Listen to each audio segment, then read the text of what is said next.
তো hello' guys welcome back to my YouTube channel. মোৰ YouTube চেনেলটোলৈ আপোনাক আকৌ এবাৰ স্বাগতম জনাইছোঁ। আজি বাৰু বহুত গৰম পৰা নাইনে, আৰু অনকি বছৰতকৈ এইবাৰ অলপ মাৰ্চ মাহতে এনেকুৱা গৰম পৰছি তো গৰমত ধৰি মানে বহুত মানুহৰ এনেকুৱা এটা প্ৰশ্ন উদয় হৈ গৈছে মনত যে এইবাৰ মাৰ্চতে এনেকুৱা গৰম, জুন এপ্ৰিল মে' জুন জুলাইত কেনেকুৱা গৰম হ'ব। তো আপোনাৰো যদি তেনেকুৱা এটা মনত চিন্তা হৈছে, একদম চিন্তা কৰিব নালাগে। এই গৰমৰ কাৰণে পৰিত্ৰাণ পাবৰ কাৰণে মই এটা বঢ়িয়া ট্ৰিক্স লৈ আহিছোঁ আপোনালোকৰ কাৰণে। এই ট্ৰিক্সটো যদি আপুনি ঘৰতে কৰিব পাৰিব, কোনো ধৰণৰ পইচা পাতি দৰকাৰ নাই, কোনো ধৰণৰ খৰচ পাতি একো নাই। জাষ্ট এটা ট্ৰিকেৰে আপুনি গৰমত আপুনি ধুনীয়াকৈ শান্তিমতে থাকিব পাৰিব। একচুৱেলি কথাটো এনেকুৱা ধৰণে, এইবাৰ গৰম বাৰু কিয় পৰিছে আপোনালোকে গম পায় ন? গৰম কিয় পৰিছে এইবাৰ মানে মাৰ্চ মাহতে ইমান কোনেও গম নাপায়, কিন্তু মই এইটো কথা গম পাওঁ। গতিকে মই ভাবিলোঁ, মই যদি গম পাওঁ আপোনালোকেও গম পাব লাগে।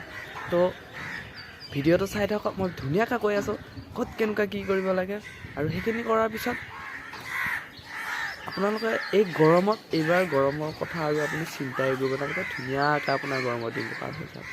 ফাৰ্ষ্ট টাইম মই কৈ দিওঁ যে মোৰো আজি এনেকুৱা গৰম লাগিছে, একদম গৰমত ধৰি মই গাছৰ তলত আছোঁ। এই গাছৰ তল দেখিছেনে? গাছৰ তলত আছোঁ, আৰু গুৱাহাটীৰ কথাটো ক'বাই নালাগে, এনেকুৱা অভাৰ গৰম। তো গৰমত ধৰি মই ভাবি আছোঁ যে মই কি কৰোঁ, কি নকৰোঁ। তো মই একদম বহুত ভাবি গুণি মই এই ক্ষেত্ৰত মানে এটা বিশেষ পন্থা অৱলম্বন কৰিব লগা, মানে বিশেষ পন্থা এটা মই পাইছোঁ। তাৰ আগতে মই অলপ চিখৰ খাই লওঁ দেই। চাওক গৰমৰ পৰা পৰিত্ৰাণ কেনেকৈ পাব সেইটো বাৰু মই ধুনীয়াকৈ কৈ দিম, কিন্তু তাৰ আপোনালোকে এইটো কথা জানিব লাগিব যে গৰম কিয় লাগে মানুহ। চাওক, গৰম মানুহৰ এইকাৰণে লাগে যে পৃথিৱীত বৰ্তমান গৰম পৰিছে, মানে সূৰ্যৰ ৰশ্মিৰ তাপটো মানে বেছি হৈছে, মানে সূৰ্যই বেছিকৈ পোহৰ দিছে, বেছিকৈ তাপ দিছে। চিখৰ খালে এইটোৱে বেয়া, পিক পেলাই থাকিব লাগে। তো সূৰ্যৰ পোহৰটো মানে ইমান হৈছে, মানে এনেকুৱা হৈছে, সেইকাৰণে গৰম পৰিছে। তো আৰু এটা ক্ষেত্ৰত গৰম পৰে, সেইটো হৈছে বৰ্তমান মানে গৰমৰ দিন, সেইকাৰণে গৰম লাগিছে। তো যিয়ে নহওক, গৰমৰ দিনততো গৰমেই পৰিব। তো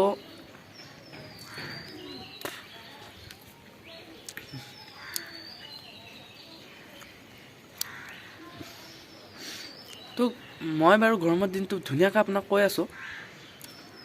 চিয়া এটা আহি আছে, চিয়াটো যাই লাজ লাগে নহ'লে। তো চাওক, প্ৰথম আপুনি গৰমৰ পৰা পৰিত্ৰাণ পাবৰ কাৰণে আপুনি গা ধুব লাগিব। পূৰা ঠাণ্ডা কুল পানীৰে গা ধুব পাৰিব, গা ধুব লাগিব, আৰু নদী হ'লে বেছি ভাল। যদি নদীত গা ধুব পাৰা একদম বঢ়িয়া, তেতিয়াহ'লে কোনো ধৰণৰ কথা নাই। তাৰপিছত গাটো বাৰু চবেই ধুৱে, সেইটো বাৰু চবেই জানে, সেইটো বাৰু কোনো ক'ব লগা কোনো কথা নাই। তো গাটোতো চবেই ধুৱে। তো তাৰ নেক্সট আপুনি এটা কাম কৰিব লাগিব, যদি আপোনাৰ ঘৰত কাৰেণ্ট আছে চবৰ ঘৰতে, তো ফেনৰ তলত থাকিব লাগিব, বা টেবুল ফেনটো লগাই চলিব লাগিব। সেইটো কথাও চবেই জানে, তাতো মই একো কওঁ, সেইটোও মই ক'ব লগা কথা নহয়, সেইটো কথাও চবেই জানে। তাৰপিছত আৰু এটা উপায় আছে, সেইটো হৈছে AC,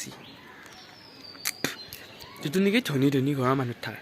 তো AC চলাই থাকিব পাৰিলেও মানে বঢ়িয়া ঠাণ্ডা লাগিব, কোনো কথা নাই।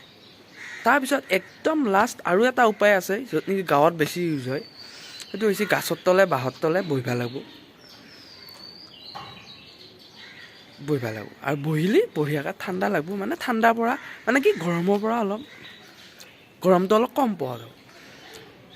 তাৰপিছত আৰু বাকী কি উপায় আছে বাৰু, আৰু বেলেগ একো উপায় নাই। গতিকে এইকেইটা যদি গোটেইকেইটা একেলগে কৰা যায়, তেতিয়াই গৰমৰ পৰা ৰেষ্ট পোৱা যাব, আৰু বেলেগ উপায় নাই দে চলিহাত, মই বেলেগ উপায় নাই আৰু দেই, আৰু উপায় নাহে। তো যিয়ে নহওক, এইকেইটাকে উপায় অৱলম্বন কৰ, ক'ৰবাত অলপ গৰম লাগে যদি লাগক, নেকি ঠাণ্ডা লাগে যদি লাগক।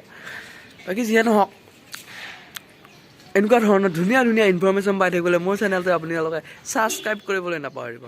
Thank U.